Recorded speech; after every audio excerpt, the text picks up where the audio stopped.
أعوذ بالله من الشيطان الرجيم. بسم الله الرحمن الرحيم.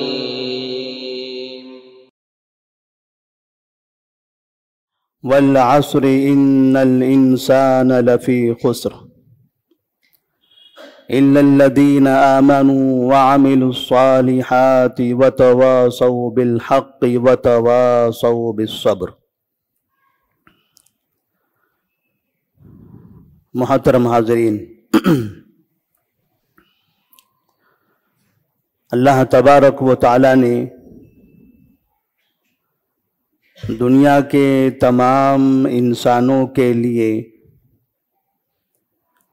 مذہب اسلام کو ان کی زندگی کا آئیڈیل اور نمونہ بنا کر بھیجا ہے۔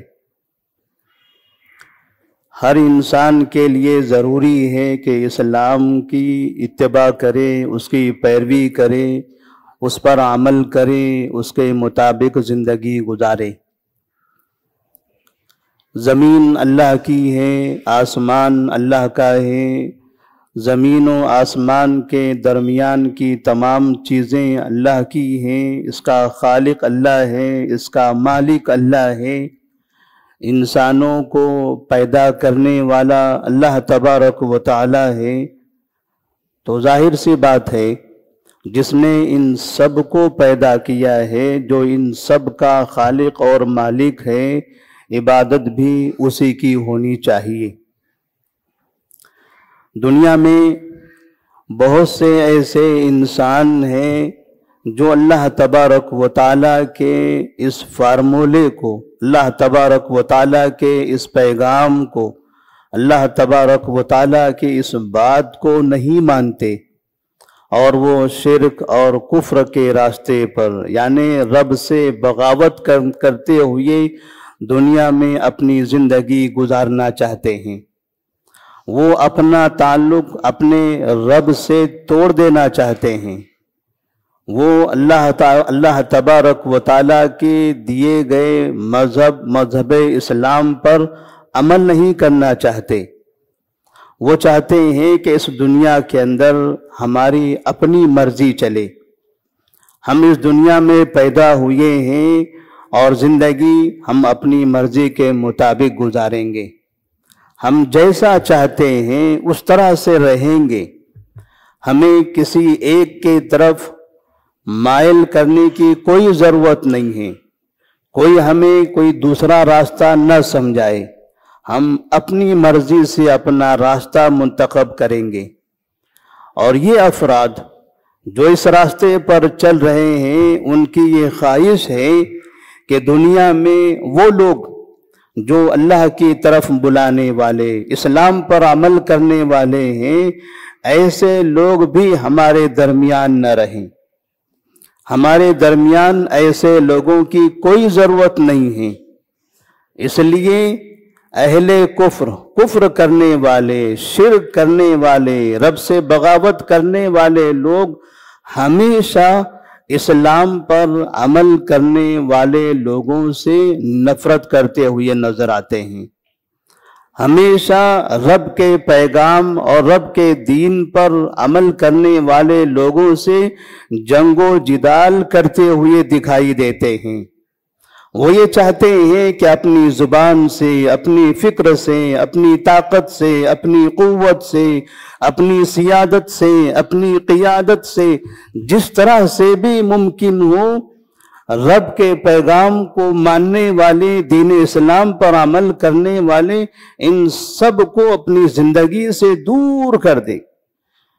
نہ ہمارے محلے میں ان کا وجود ہو، نہ ہمارے علاقے میں ان کا وجود ہو، نہ ہماری ریاست میں یہ رہیں، نہ یہ ہمارے ملک میں رہیں، ہمیں یہ کہیں نظر نہیں آنا چاہیے۔ اور اس طرح سے لوگوں کے درمیان اسلام کے خلاف نفرت کی باتیں عام کر کے، پھیلا کر تمام کافروں کو متحد کرنے کی کوشش کی جاتی ہے کہ تمام کفار مل کر مسلمانوں کا بائیکاٹ کریں، مسلمانوں سے دوری اختیار کریں، اسلام پر عمل کرنے والوں کو اپنی زندگی سے دور کریں۔ لیکن کہاں تک دور کریں گے؟ کون سی جگہ مسلمانوں کو بھیجا جائے گا؟ کس جگہ سے مسلمانوں کو نکالا جائے گا؟ مسلمان تو دنیا کے گھر گھر میں پیدا ہونے والا ہے، مسلمان دنیا کی ہر ریاست میں پیدا ہونے والا ہے، ہر محلے میں اس کا وجود ہوگا۔ اللہ تبارک و تعالیٰ کہتے ہیں یریدون لیطفئوا نور اللہ بافواہہم واللہ متم نورہ ولو کرہ الکافرون۔ کافر تو چاہتا ہے کہ اپنے پھونکوں سے، وہ اپنی زبانوں سے، اپنے حرکات سے، اپنے سکنات سے، اپنے اقوال سے، اپنے افعال سے اسلام کو ختم کر دے، اللہ کے نور کو بجھا دے۔ واللہ متم نورہ، لیکن یہ کیسے ہوگا؟ واللہ متم نورہ ولو کرہ الکافرون۔ یہ کافر چاہے جتنی نفرت کرنے لگے، چاہے جتنا مسلمانوں کو، اسلام کو ناپسند کرنے لگے، اللہ تبارک و تعالی اسلام کو دنیا کے اندر غالب کر کے رہے گا۔ لِيُظْهِرَهُ عَلَى الدِّينِ كُلِّهِ وَلَوْ كَرِهَ الْمُشْرِكُونَ۔ اللہ تبارک و تعالیٰ نے تو دین اس لیے بھیجا ہے تاکہ ساری دنیا والے اس پر عمل کرتے رہیں۔ دین انسانیت کا نام ہے، یہ دین اپنے خالق حقیقی کو پہچاننے کا نام ہے، یہ دین دنیا کے اندر بھائی چارگی کا نام ہے۔ اللہ تبارک و تعالیٰ نے جو دین اسلام بھیجا ہے، یہ دین اسلام تمام انسانوں کو انسانیت کی تعلیم دیتا ہے۔ دین اسلام کے علاوہ کسی اور دین میں انسانیت نہیں ہے، کسی اور دین میں انسانیت نہیں ہے۔ کبھی لوگ کہتے ہوئے نظر آئیں گے کہ اسلام سے، مذہب سے ہٹ کر انسانیت کی بات کی جائے، مذہب سے اوپر ہو کر انسانیت کی بات کرنے کی ضرورت ہے۔ یہ زمانے کے بہت سے مفکرین کا، بعض علماء کا بہت بڑا فتنہ ہے۔ وہ مذہب اسلام سے اٹھ کر انسانیت کی بات کرنا چاہتے ہیں، مطلب یہ سمجھتے ہیں کہ اسلام میں انسانیت نہیں ہے۔ مذہب اسلام سے اٹھ کر اگر انسانیت کی بات کرو گے تو حیوانیت کے راستے پر چلے جاؤ گے۔ انسانیت سراپا اسلام میں ہے، انسانیت سراپا اسلام میں ہے، اور اسلام سے ہٹ کر کوئی انسانیت نہیں ہے، اسلام سے ہٹ کر کوئی انسانیت نہیں ہے۔ کبھی کبھار یہ دین، وہ مذہب، یہ فلاں، ان سب کے ایک پلیٹ فارم پر جمع کیا جاتا ہے اور کہا جاتا ہے ہم سب بھائی ہیں، ہم اپنے مذہب کو ایک طرف رکھیں اور انسانیت کی بات کریں۔ اپنے مذہب کو ایک طرف نہیں، ان سب کو اپنے مذہب کو ایک طرف رکھنا پڑے گا۔ اللہ تبارک و تعالیٰ کے مذہب کو ایک طرف نہیں رکھا جائے گا۔ اللہ کا جو دین ہے، اللہ نے ساری دنیا پیدا کی ہے، ساری کائنات کا خالق وہ ہے، لہذا وہی دین دنیا میں رہنے والا ہے۔ اس دین کے علاوہ کوئی دوسرا دین یہاں پر پنپ نہیں سکتا۔ جو دیگر ادیان ہیں وہ انسانوں کے بنائے ہوئے ہیں، اس میں بگاڑ ہے، اس میں شر ہے، اس میں فساد ہے، اس میں اختلافات ہیں، اس میں کوئی بھائی چارگی نہیں ہے، اس میں کوئی بھائی چارگی نہیں ہے۔ بھائی چارگی اگر دیکھنا ہے تو اسلام میں ہے، انسانیت اگر دیکھنی ہے تو اسلام میں ہے۔ تمام انسانوں کو حتیٰ کہ جانوروں پر رحم کرنے والا مذہب بھی مذہب اسلام ہے، لیکن لوگ مذہب اسلام سے نفرت کرتے ہیں۔ اس لیے نفرت کرتے ہیں، اس لیے وہ مذہب اسلام کو نہیں چاہتے، اس لیے مسلمانوں سے دوری اختیار کرتے ہیں، کیونکہ انہوں نے اسلام کو پڑھا نہیں ہے، کیونکہ وہ اسلام کو جانتے نہیں ہیں۔ انہوں نے مسلمانوں کی شکل و صورت کو دیکھا، مسلمانوں کی حرکتوں کو دیکھا، مسلمانوں کے اخلاق کو دیکھا اور یہ سمجھا کہ یہ اسلام ہے، یہ اسلام ہے۔ مسلمانوں کو دیکھ کر اسلام کی پہچان نہیں کی جا سکتی۔ اسلام کی پہچان اگر کرنا ہے تو اللہ تبارک و تعالیٰ کی کتاب قرآن مجید اور نبی کریم صلی اللہ علیہ وسلم کی زندگی جو حدیث رسول کی روشنی میں ہے، یہ ہے اسلام۔ اسلام کے بارے میں اگر کسی کو جاننا ہو تو وہ قرآن مجید پڑھے، اسلام کے بارے میں اگر کسی کو جاننا ہو تو وہ حدیث رسول پڑھے، کیونکہ بدنصیبی ہے کہ ہم مسلمانوں نے نہ قرآن پر صحیح طرح سے عمل کیا، نہ حدیث رسول پر صحیح طرح سے عمل کرتے ہیں، اور بگڑی شکل